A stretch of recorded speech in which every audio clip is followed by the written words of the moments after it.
Midi 14h, Estelle Midi. Estelle Denis. Nous sommes vendredi et vous le savez, le vendredi dans Estelle Midi, c'est le rendez-vous des notaires. C'est parti. RMC, Estelle Midi. Les notaires vous répondent.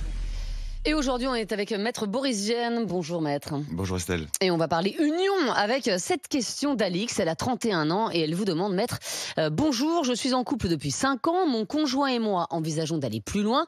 Je suis pour le mariage, lui préfère le Pacs. Comment le convaincre de se marier ? Alors j'ai une petite idée, mais je suis pas sûr que ce soit ce que veuille entendre Alix. On parle bien d'un point de vue juridique. Ah ben j'en sais rien. Bon, d'un point de vue juridique, ça va dépendre de s'il y a des enfants ou pas. Parce que s'il y a des enfants, c'est très clair qu'il faut se marier. Alors, Ah bon ? on va rentrer dans le détail. Ouais. Allez, parce que quand on a des enfants, on peut pas les déshériter. Quand on a des enfants, nos enfants ont droit à une part de notre patrimoine en pleine propriété. D'accord. Et on ne peut pas amputer cette propriété, même par un testament, en disant je veux que la jouissance, par exemple, de la maison aille à mon concubin ou à mon pacsé. Et dans le droit français, il y a une exception. On peut léguer la jouissance de la part des enfants à son conjoint. Ah d'accord. Voilà. Donc c'est le seul moyen efficace juridique, c'est là des enfants, pour lui dire, ben voilà, si tu veux hériter à un moment donné, ou si je veux hériter de la maison sans qu'il y ait le moindre problème, en jouissance, sans déshériter les enfants, faut qu'on se marie. Par contre, s'il n'y a pas d'enfants, c'est à elle de trouver les arguments pour se marier, parce qu'avec le Pacs, plus un testament, on arrivera exactement au même résultat.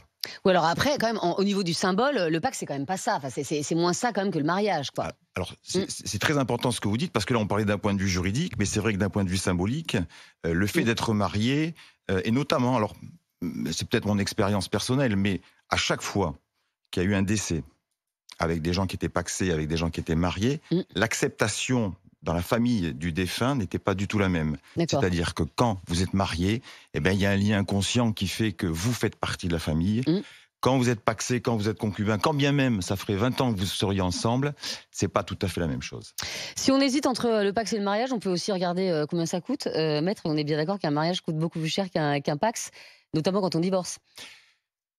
Alors, se marie pas pour divorcer, quand même. Mais ça arrive quand même. Non, ça arrive souvent. Mais je vous le confirme, Maître. C'est pas le fait d'être marié qui fait qu'on se sépare. Ben oui. En général. C'est vrai. Par contre, et c'est pas tout à fait juste, parce que si vous êtes concubin et que voulez-vous partager les biens, ça vous coûtera plus cher que si vous êtes marié, parce que la fiscalité n'est pas la même. Comment ça ? Parce qu'il y a ce qu'on appelle le droit de partage, et le droit de partage, on rentre dans une fiscalité un truc un peu compliqué, mais d'un côté, pour faire simple, on va payer 6% sur ce qu'on va partager, et de l'autre côté, on va payer 2,5% sur ce qu'on va partager. Et quand je dis 2,5%, c'était jusqu'à il y a 2 ans, maintenant c'est 1,1% sur ce qu'on va partager. Donc il y a peut-être un intérêt fiscal dans ce cas-là. Ouais. Est-ce qu'il ne vaut pas mieux choisir le mariage quand on est un petit peu plus avancé en âge ? Je pense notamment à la pension de reversion, parce que je crois qu'avec le Pacs, il n'y a pas de pension de reversion, alors que c'est le cas pour le mariage. C'est le seul cas, oui. Oui. Et évidemment, si la pension de reversion, c'est pour le marié. Alors, espérons que ça continue, on n'est pas sûr.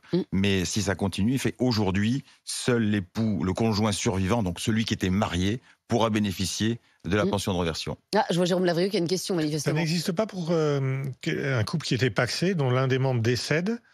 Le survivant ne touche pas de pension de reversion. Non. Ah, vous allez faire un deuxième mariage. Non. Il me semblait avoir un ami à qui a touché de l'argent après le décès de son... C'était autre chose. C'était autre chose. Et je peux vous dire même que si vous avez vécu un premier mariage difficile, donc vous divorcez, vous tombez sur l'amour de votre vie en suivant. Le divorce, moi. Vous tombez sur l'amour de votre vie en suivant, avec qui vous dites non, je savais chaud, d'écrire l'eau chaude, je vais me paxer, je vais t'aimer toute ma vie. Mais n'empêche que si vous décédez le premier, la pension de reversion, c'est pour la première. Et s'il y a 2 mariages ?